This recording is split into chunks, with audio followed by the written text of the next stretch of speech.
Sam Giancana was born in 1908 in Chicago to poor Italian immigrants.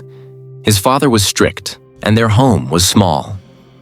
Violence lived in their neighborhood like a familiar guest. Sam learned early that no one gave respect. You took it. He was not a quiet child. He fought boys in alleys, stole food, and outran police for fun. His fists became his language. He believed winning was the only way to be heard. As a teenager, Sam joined a brutal street group called the 42 Gang. These boys had no fear. They hijacked trucks, attacked rival groups, and stole anything they could. Sam quickly became one of their most violent members. Sam was arrested before adulthood. He spent serious time behind bars. Instead of breaking him, prison taught him patience. He listened to older criminals, absorbing every trick they offered. When he got out, people feared him. He moved like a man who expected death every day. He didn't bluff. He stabbed, shot, and beat enemies without hesitation. Sam caught the attention of Tony Joe Batters Accardo, the Chicago mob boss. Accardo saw potential in the young gangster. Not just violence, but ambition. He pulled Sam into the heart of the outfit. Sam began moving alcohol during Prohibition. He ran fast delivery chains, bribed drivers, and mapped police schedules. He built a reputation. If Giancana touched a business, it made money. Sam was not like other gangsters. He understood business. He didn't just rob operations, he built them. Soon, brothels, gambling rings, and nightclubs paid him tribute. Sam married a woman named Angelina. He loved her deeply. But his world was filled with brutality. One mistake, one betrayal, one wrong word could get someone killed. Chicago wasn't like New York. There were no 5 families. There was one empire, the Chicago outfit. Sam learned that the boss was king, and everyone else served the crown. Sam's first major job was driving getaway cars. He could disappear into traffic like a ghost. Bank robberies, truck hijacking, assassination. Sam always got his people home alive. Surprisingly, Sam was excellent at math. He tracked profits in his head. No papers, no ledgers, just memory. This skill would later protect him from investigators. Sam didn't only steal, he killed. He executed rivals in bars, alleys, and cars. When someone interfered with outfit business, Sam delivered final warnings. 3 bullets to the face. Giancana didn't beg for respect. He earned it with corpses. Men who mocked him disappeared. Men who obeyed him grew rich. Sam controlled dice houses, poker clubs, and race betting. He created such efficient systems that profits doubled. Accardo began trusting him with major decisions. Sam was no longer a soldier. He was a leader. The Chicago outfit loved money more than nationalism. Sam produced money. No complaints, no excuses. He became Accardo's favored enforcer. Angelina, his wife, died suddenly in 1954. Sam was shattered. Some say grief pushed him deeper into violence. After her death, he didn't just run rackets. He hunted power. After leaders stepped aside, Giancana became the street boss. Officially, Accardo still held the crown. But in practice, Sam Giancana ran the outfit. Unlike Carlo Gambino or Accardo, Sam loved the spotlight. He wore tailored suits, drove flashy cars, and dated Hollywood stars. Sam bribed judges, mayors, and police commanders. He used gambling profits to buy influence. Chicago officials worked for him, even when they didn't know they did. Giancana helped push Chicago into Las Vegas casinos. The outfit didn't play legally. They skimmed money before it hit the books. Millions vanished quietly into Chicago pockets. Sam befriended Frank Sinatra, the legendary singer. Frank opened doors to celebrities and politicians. Sam didn't want fame. He wanted leverage. Sam became romantically linked to Marilyn Monroe. To him, she wasn't just a lover. She was a gateway to the worlds of Kennedy and Hollywood elites. Unlike traditional mob leaders, Sam didn't hide. He partied in nightclubs, laughed loudly, and played like a rock star. The media couldn't resist him. His arrogance frightened older members. They believed attention invited bullets. They whispered behind his back, "Sam is going to get us killed." In the early Cold War, something unbelievable happened. The CIA contacted Giancana. They wanted to assassinate Fidel Castro. Sam didn't hesitate. He hated communists almost as much as he loved power.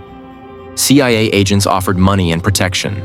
Sam provided hitmen and Cuban contacts. He sent poison pills, snipers, and gangsters. All attempts failed. But the partnership sealed his legend.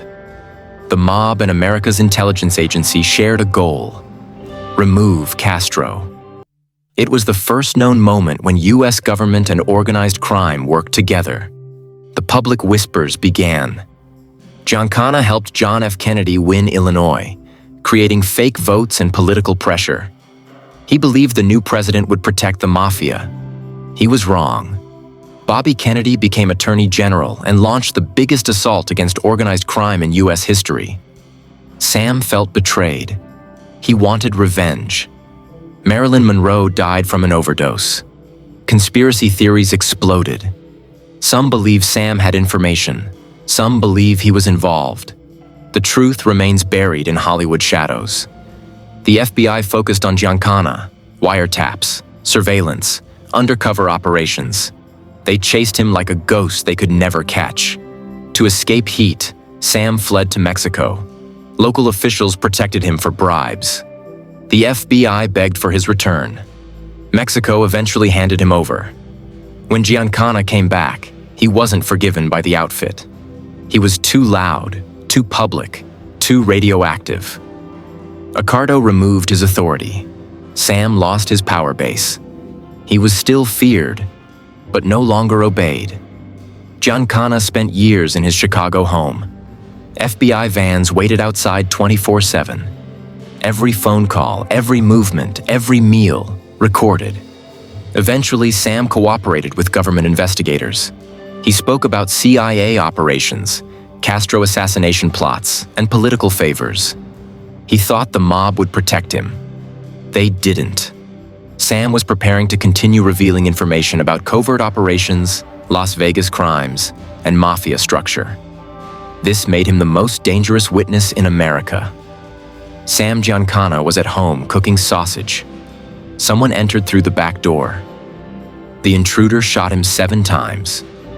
1 bullet to the head, 6 in a neat circle around his mouth. A message: you talk, you die.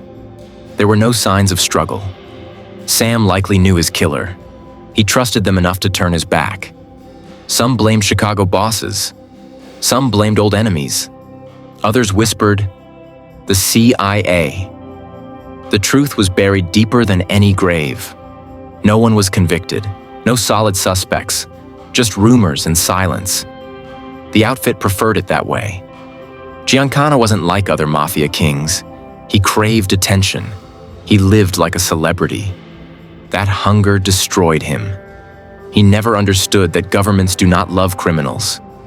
They use them. Once his usefulness ended, so did his protection. His allies became enemies. His lovers became liabilities. His government partners abandoned him. A gangster stands alone in the end. Even after his death, Chicago nightlife still whispered his name. He transformed gambling into a science, built revenue streams, and turned crime into business. Sam had daughters who adored him. They saw him as a father, not a monster. Some defended his reputation long after his murder. Chicago mobsters rarely said his name in public. They spoke in code.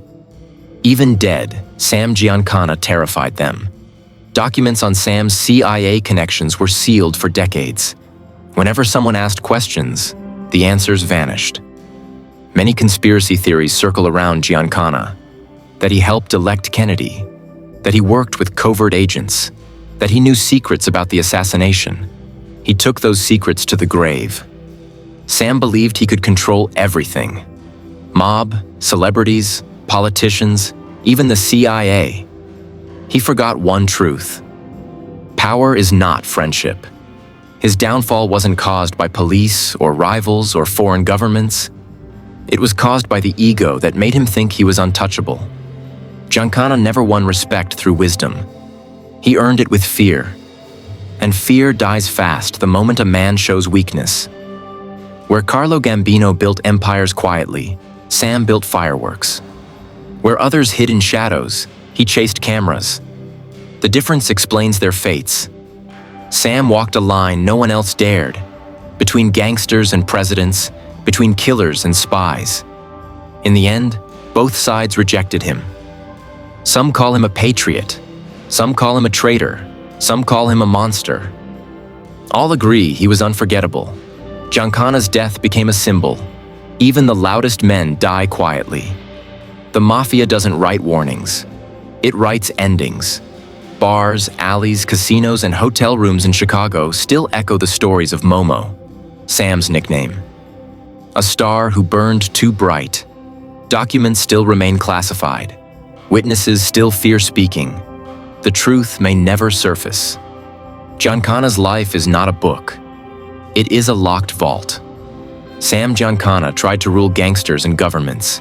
But the biggest lie of power is this: you can control the beast from inside its mouth. In the end, the beast swallowed him whole.